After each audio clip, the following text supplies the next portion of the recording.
এই বন্ধু, আমরা তরকারিতে আদা খাই না, জিরা খাই না, লবঙ্গ খাই না, দারচিনি খাই না, তাতেই আমাদের তরকারি এত মজা হয়। আর যদি আমরা খেতাম তাহলে কি হতো একবার চিন্তা করেন তো। যে রান্নার আইটেমগুলো কি কি আমাদের আসলে আমরা ব্যাচেলাররা কি খাই, আমরা কি তৈরি করি বাসায় যারা ব্যাচেলাররা পাক করে খায়। ঠিক আছে, তো আসেন আপনাদের দেখানো যাক। তো এই এই হচ্ছে আমাদের রান্নাঘর। হ্যাঁ, রান্নাঘরে রান্নার পাশাপাশি বড় ভাই আছে আমাদের, যে সে অনেক হেল্প করে আমাদের।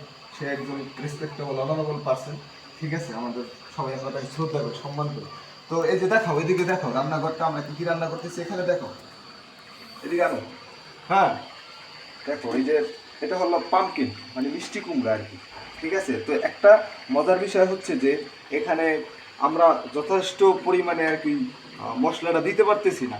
যেমন বিশেষ করে আমরা দিয়ে থাকি পেঁয়াজ, রসুন, এই তৈল, কাঁচামরিচ, ধনিয়া পাতা, এগুলাই বিশেষ করে আমরা যেমন আদা, জিরা, লবঙ্গ, দারচিনি, এগুলো না দেওয়াতেও কিন্তু আমাদের এই তরকারিটা অনেক সুস্বাদু হয়, মজা হয়। আপনারা আসলে না খেলে বুঝতে পারবেন না যে কতটা সুস্বাদু হয়।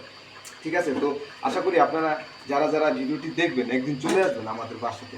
হ্যাঁ, আমাদের এই ব্যাচেলার বাসায় যে আমরা কি রান্না বাড়া করি, কি খাই, এটি আমার আপনাদের সবাইকে ইনভাইট করা হলো আর কি। ঠিক আছে, তারপরে এই যে দেখেন যে লেন্টিলস, মসুর ডাল।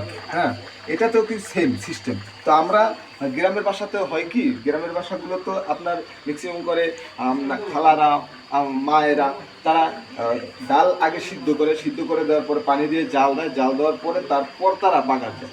হ্যাঁ, তাই আমরা কি করি ব্যাচেলার বাসায় আপনার একই সাথে একবারে পেঁয়াজ, রসুন, মরিচ দিয়ে একবারে চড়াই দিই তেল দিয়া। পরবর্তীতে যেটা ডালটা সিদ্ধ হলে ওইটা জাল দিয়ে পরবর্তীতে আর কি আমরা এটা বাগার দিই। তো এই হচ্ছে আর কি আমাদের ব্যাচেলারদের খাবার, তরি তরকারি, ডাল।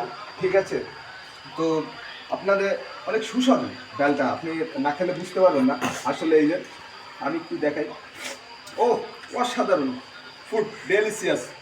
হ্যাঁ, ভেরি ডেলিসিয়াস ফুড। ঠিক আছে, তো আপনারা চলে আসছিলেন আমাদের এই ব্যাচেলার বাসা।